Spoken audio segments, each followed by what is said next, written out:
नमस्कार, मैं अनिल कुमार श्रीवास्तव और आप देख रहे हैं दैनिक जनजागरण न्यूज़। आज हमारे स्टूडियो में आए हैं महेश पटवारी जी। महेश पटवारी जी, आपका बहुत बहुत स्वागत है हमारे स्टूडियो में। महेश पटवारी जी के विषय में हम बताएं कि ये सामाजिक सरोकारों से जुड़ के तमाम समाज सेवी संस्थाओं, समूहों, संगठनों से जुड़कर सामाजिक उत्थान में अतुलनीय प्रयास करते हुए देखे जाते हैं और आप हृदय से एक पत्रकार भी हैं और एक कलमकार भी हैं। तो आइए सीधे सीधे चलते हैं हम महेश पटवारी जी के पास और जानते हैं उनके प्रारंभिक जीवन के विषय में। महेश पटवारी सर, अपने प्रारंभिक जीवन के विषय में, अपनी शैक्षिक और इन गतिविधियों के विषय में थोड़ा सा हमारे ऑडियंस को बताएं। धन्यवाद श्रीवास्तव जी, आपने अपने प्लेटफॉर्म पर हमको मौका दिया। दैनिक जनजागरण को हार्दिक साधुवाद, आपको धन्यवाद। जैसा कि आपने पूछा प्रारंभिक जानकारी, तो प्रारंभिक तो गोला गोकर्णनाथ में रहे हैं, पब्लिक इंटर कॉलेज में पढ़ाई हुई इंटर तक। उसके बाद ग्रेजुएशन और पोस्ट ग्रेजुएशन मैंने लखीमपुर के वाईडी कॉलेज से ही किया है। इसके बाद सामान्य तरह से जीवन चलता रहा। फिर कुछ परेशानियां आईं, परेशानियां ज़्यादा आईं। समाज ने, परिवार ने और अन्य जहाँ जहाँ हमने मुंह दिखाया वहाँ से उपेक्षा और तिरस्कार ही मिला। तो इसके बाद अध्यात्म की ओर ध्यान गया। भगवान भोलेनाथ गोला में बैठे हुए हैं। गोला में शंकर जी की मंदिर है विश्वविख्यात, वहाँ जाना शुरू किया। धीरे धीरे मन को मजबूती मिली, समस्याएं दूर होती चली गईं। इसी क्रम में सामाजिक कार्यों की ओर ध्यान गया। तो पहले तो पौधे लगाने का काम शुरू किया गया। उसमें मैंने देखा कि तमाम लोग जो हैं आम का पौधा लगाते हैं, जामुन का लगाते हैं, इस तरह के पौधे लगाते थे। फिर मैंने रिसर्च किया कि गोला में शंकर जी का मंदिर है और चूंकि मैं 20 साल से शंकर जी के मंदिर डेली जा रहा हूँ, तो कुछ ऐसे विशेष मौसम होते हैं जब बेल का पत्र नहीं मिलता, शंकर जी को चढ़ाने के लिए बेल पत्र नहीं मिलता। तो मैंने इसके बारे में जानकारी की तो पता लगा कि बेल का पेड़ लगातार कम होता जा रहा है क्षेत्र में। और डीपली जब जानकारी की तो पता लगा कि जो हमारे क्षेत्र में भट्ठे बहुत लगे हुए हैं और भट्ठे में कोई भी गीली लकड़ी नहीं जलती है, लेकिन बेलपत्र की जो लकड़ी है वो गीली हो वो भी बड़ी आसानी से जल जाती है, भभक करके बिल्कुल। तो उनका भट्ठा जल्दी जल जाता है। तो इस चक्कर में बेल के पेड़ बहुत काटे गए, बेल के पेड़ होगा कम। तब मैंने एक अभियान चलाया कि गोला में बेल का पेड़ लगाइए। अगर बेल पत्र नहीं होगा तो शंकर जी की पूजा कैसे होगी। आपने विभिन्न आयामों में सामाजिक अपनी सक्रियता दिखाते हुए सामाजिक विकास में काफ़ी योगदान दिया है। क्योंकि अभी आपने बताया कि आप संघर्षों में भी रहे हैं और संघर्षों में आपने सफलता प्राप्त की है। हम उस पे चलें तो उससे पहले हम आपसे अपील करना चाहेंगे कि यूं ही हमें देखते रहने के लिए हमारे चैनल को लाइक सब्सक्राइब जरूर करें, क्योंकि आपका सब्सक्रिप्शन हमारे मनोबल को बढ़ाएगा और यूं ही हम नई नई शख्सियत से रूबरू कराते रहेंगे, हमें आगे बढ़ने के लिए प्रेरित करेगा। महेश पटवारी जी, आपको जनजागरण के स्टूडियो पे आके कैसा लगा? अच्छा लगा। तो जिले में ऐसे स्टूडियो मेरे ख्याल से नहीं है। लोकल लेवल पे प्लेटफॉर्म है, हालांकि वेब पोर्टल है, राष्ट्रीय और अंतर्राष्ट्रीय स्तर पर पहचान है इसकी, लेकिन लोकल प्रतिभाओं को भी आप अपने प्लेटफॉर्म पे बुलाते हैं, ये बड़ी बात है जी। तो हम ये जानना चाहेंगे, आपने अभी अब जिक्र किया था कि काफ़ी संघर्षों में रहे और संघर्षों से सारा वो जान रहा है, समाज जान रहा है कि आप इस समय एक सफल व्यक्ति हैं, सफल पत्रकार हैं, सफल समाज सेवी हैं। तो इस सफलता का श्रेय किसे देंगे? हम तो भोलेनाथ को देंगे और बाबा श्याम को देंगे, जिनकी प्रेरणा से मैं आज जीवित हूँ। जी। तो आप भोलेनाथ नगरी के रहने वाले हैं और केंद्र से प्रदेश सरकार तक जो छोटी काशी बोली जाती है आपका गोला गोकर्णनाथ, और सौभाग्य की बात है आप गोला गौरव भी हैं। आप गोला गौरव से कथा है। हाँ, गोला गौरव जो है वो हम उस पर बाद में आएंगे। पहले तो हम ये जानना चाहेंगे कि जो इतना सरकार कर रही है, इसके ग्राउंड जीरो क्या है स्थिति गोला गोकर्णनाथ में? जी जी। गोला गोकर्णनाथ में गोकर्ण कॉरिडोर का कार्य 13 दिसंबर से प्रारंभ हुआ। जी जी। लेकिन इसके पीछे हम लोगों ने, मैं और मेरे मित्र हैं लोकेश कुमार गुप्ता, जी जी, 2 लोगों ने 6 साल पहले तैयारी शुरू की थी। और 2020 में हम लोग की तैयारियां पूरी हुई और 2021 में हम लोगों ने तत्कालीन केंद्रीय गृह राज्य मंत्री अजय मिश्र टैनी जी को ज्ञापन दिया और प्रधानमंत्री से लेकर मुख्यमंत्री तक, पर्यटन मंत्रालय तक हम लोगों ने लिखा पढ़ी की। हम दोनों की लिखा पढ़ी पर ही यह गोकर्ण कॉरिडोर का कार्य प्रारंभ हुआ है। जी जी जी। और आपके वहाँ जो क्या बोलते हैं रेलवे स्टेशन है, अमृत योजना के तहत है। अक्सर देखा जाता है ट्रेनें आती हैं, प्रथम दृष्टया उनका स्टाफ नहीं किया जाता है, बाद में आप लोग उसमें कैंपेन चलाते हैं और बात केंद्र तक पहुंचती है, फिर वो सेकेंड दृष्टया उसका वो होता है स्टॉपेज। तो इस अमृत भारत योजना के तहत जो स्टेशन, इस पे क्या कहना चाहिए? अमृत भारत योजना में जो गोला गोकर्ण का चयन हुआ वो तो अच्छी बात है जी। आप अमृत भारत हो या विश्व भारत हो, कोई फर्क नहीं पड़ता। आप जनता के लिए है, जनता को सुविधा तो दीजिए। आप जी जी। आप ड्रामा कर रहे हैं, दिखावा कर रहे हैं, लाखों रुपए आपने फूंक दिए अमृत भारत योजना में, करोड़ों रुपए फूंक दिए आपने, जनता को उससे क्या हासिल हुआ?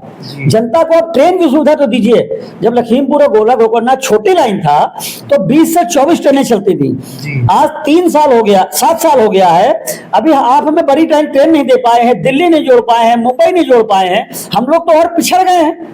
ऐसी बड़ी लाइन किस काम की? कम से कम ट्रेनें तो दीजिए जनता को यहाँ के लिए। अच्छा, आप बात हो गई समाज सेवी की और आप एक जागरूक नागरिक हैं इस जिले के।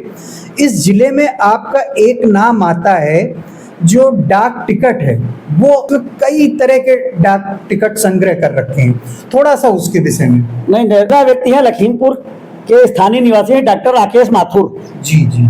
शायद वो सरस्वती विद्या मंदिर या विद्या निकेतन दीनदयाल उपाध्याय के शायद कमेटी में भी हैं जी। बस अड्डे के पास उनका क्लिनिक है डॉक्टर राकेश माथुर का। अच्छा अच्छा। वो डाक टिकट के प्रथम संग्रह करता है, मैं द्वितीय हूँ। उनके पास मेरे से ज्यादा अच्छा संग्रह है। तो आप अपने संग्रह के विषय में थोड़ा सा।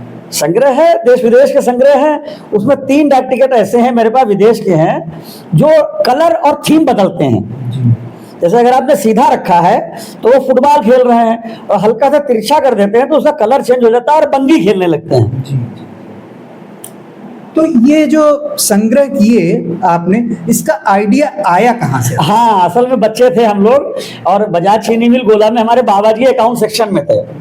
उस जमाने में मेरे ख्याल से 75 या 78 की बात होगी, 80 की बात मान लीजिए आप। तब वो खेल कूद के तो हम लोग के आउटडोर गेम होते थे, इंडोर गेम होते नहीं थे। टीवी मोबाइल था ही नहीं, हम लोग दिन भर खेलते ही कूदते थे। दिन में बाबा जी के पास ऑफिस चले गए तो वहां से देश विदेश की डाक आती थी ऑफिस में, कम से कम गट्ठर भर इतनी इतनी, उन पे लिफाफों में डाक टिकट चिपके होते थे। वो देखते थे तो कौतूहल बस बाल सुलभ जिज्ञासा, लिफाफा ही हम लोग ले लेते थे। अंकल जी, बाबा जी, दादा, सब बाबा जी दादाजी होते थे तो उनसे लिफाफा ले लिया हम लोगों ने।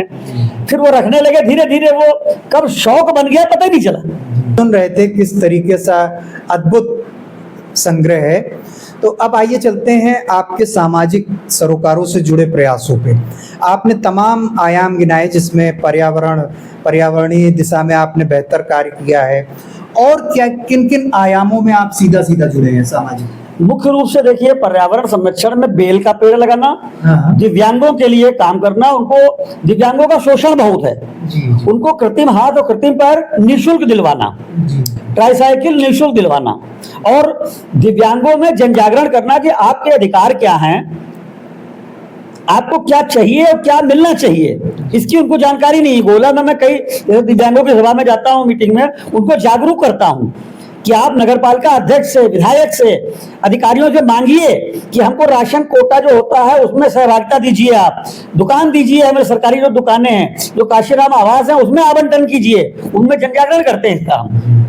तो आप देख रहे थे किस तरीके से जन जागरण कर रहे हैं महेश पटवारी जी। महेश पटवारी जी, एक सवाल ये है और बहुत मुंह बाए खड़ा है मौजूदा समय में, युवा भटकाव के रास्ते पे है। जैसे कि युवा नशे की गिरफ्त में होता जा रहा है, युवा मोबाइल में रील्स के तिलिस्म में फंसता जा रहा है। उन युवाओं को आप कैसे, क्या देखते हैं और क्या कहना चाहते हैं? आपने नशे की बात की, तो नशे के लिए तो सरकार पूरी तरह जिम्मेदार है, चाहे वो केंद्र की हो, चाहे प्रदेश की हो, और किसी भी पार्टी की हो, क्योंकि सरकार जो है रेवेन्यू आता है सबसे ज्यादा। लेकिन एक तरफ वो शराब की दुकानों का, नशे की दुकानों का खुलकर आवंटन करती है, और दूसरी तरफ नशा निषेध विभाग भी चलाती है, जिसके लिए वो कठपुतली शो करती है, जिसका कोई औचित्य नहीं है। आप जब मद्य निषेध करते हैं तो मद्य को बंद कर दीजिए ना, उसकी बोली क्यों लगाते हैं, दुकानें क्यों खोलते हैं? दूसरी बात, सुप्रीम कोर्ट का आदेश है कि किसी भी स्कूल या जो मंदिर है उससे 200 से 500 मीटर के दायरे में शराब की दुकान नहीं होगी। लेकिन गोला में हो या लखीमपुर में हो, कई जगह स्कूल और मंदिर के आसपास ही ऐसी दुकानें हैं जो शराब की दुकान है या नशा बिक्री हो रहा है। तो अभी एक जिक्र आया था इसका, हाँ। जन जागरण ने चलाया भी है, आरएसएस के इतिहास संकलन के विभाग वो डीएम से लेके और सब जगह दे रहे हैं और कोई सुनवाई नहीं। जब सुप्रीम कोर्ट का आदेश है और केंद्र और प्रदेश के अधिकारी उसका पालन नहीं कर रहे हैं, तो कोर्ट की अवमानना का मुकदमा अधिकारियों पर चलना चाहिए, जी, जो कि रेवेन्यू के लालच में नहीं चल रहा। जी। ये तो हो गई नशा मुक्ति, और जो मोबाइल के तिलिस्म में फंसते जा रही युवा, मोबाइल की समस्या बड़ी खराब है। आज हम दो बातें कहना चाहेंगे कि हम मोबाइल के लिए हैं या मोबाइल हमारे लिए है। हम मोबाइल को यूज कर रहे हैं या मोबाइल हमको यूज कर रहा है, इस महीन अंतर में हमें अंतर करना है बस।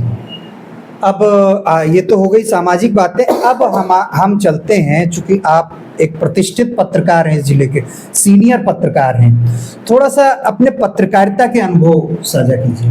अनुभव की बात तो यह है, देखिए कि मैं एक घटना का जिक्र करना चाहूँगा। 5 अगस्त 1997 इस तारीख को मैं पीटीआई का रिपोर्टर था, press trust of India Bharat सरकार का अधिकृत रूप से जिला संवाददाता था, और गोला में एक मर्डर हुआ था।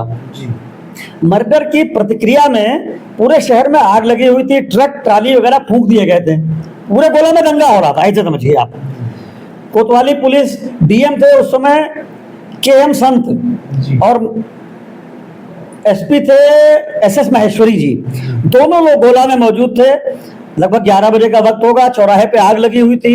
मैं और मेरे साथी थे 2, लोकेश कुमार गुप्ता जी और होतीलाल रस्तोगी जी, हम 3 लोग चौराहे पर थे, और पूरी सड़कों पर सन्नाटा पड़ा हुआ था, पुलिस की लाठियां चल रही थी।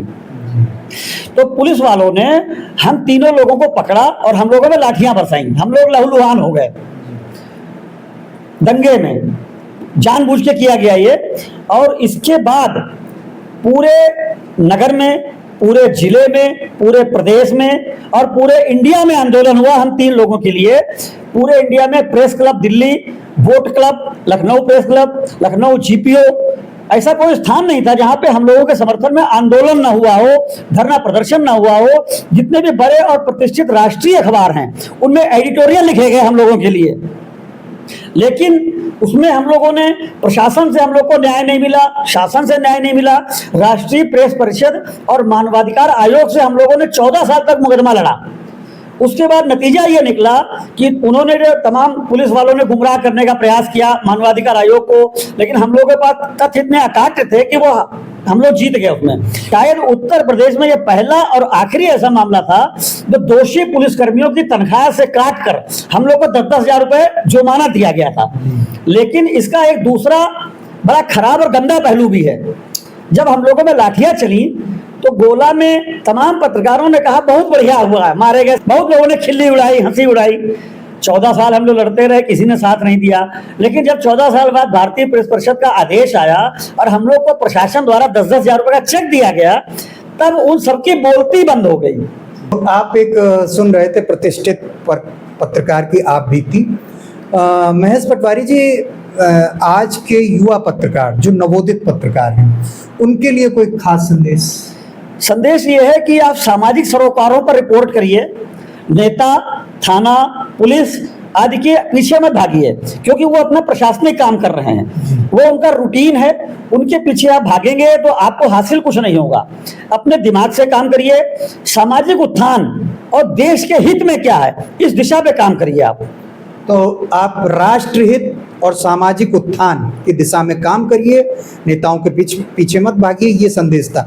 महेश पटवारी जी, आपके सामाजिक एंगल बहुत दिखाए गए, तो आप सामाजिक संदेश कोई देना चाहेंगे? सामाजिक संदेश देखिए, हम यही देना चाहेंगे। आज इतनी गर्मी पड़ रही है, शायद आज भी 44 से 45 डिग्री टेम्परेचर है और ये 48 से 49 डिग्री में आदमी उबलने लगता है। आप एसी खरीद रहे हैं, एसी के बाद क्या?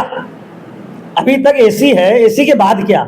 मान लीजिए 52 डिग्री टेम्परेचर हो गया तो ग्लोबल रिपोर्ट में अगर 1 डिग्री टेम्परेचर से 2 डिग्री बढ़ता है तो जो क्लाइमेट है उसमें आग लग जाती है। तो एसी के बाद क्या, इसका कोई जवाब मुझे किसी से नहीं मिला आज तक। मैं आपके प्रतिष्ठित चैनल के माध्यम से बताना चाहूंगा कि अपने पूरे जीवन में कम से कम 5 पेड़ जरूर लगाइए, फलदार हो, छायादार हो। बेल का पेड़ जरूर लगाइए, लखीमपुर खीरी शंकर जी की नगरी है, और अगर बेल का पत्र नहीं होगा तो शंकर जी की पूजा कैसे होगी? दूसरी बात, बेल आयुर्वेद के दृष्टिकोण से भी महत्वपूर्ण है। पेट की बीमारियों में बेल का फल रामबाण है बिल्कुल। तो कम से कम बेल का पेड़ आप जरूर लगाएं। शंकर जी की पूजा होते रहनी चाहिए, आने वाली पीढ़ी को बेल पत्र का मिलते रहना चाहिए। तो आप सुन रहे थे महेश पटवारी जी को, बेल का पत्र, उसकी उपयोगिता और उनकी अपील है कि बेल का पत्र जरूर लगाएं। तो यूं ही हमें देखते रहने के लिए लाइक सब्सक्राइब जरूर करें। धन्यवाद, नमस्कार। धन्यवाद।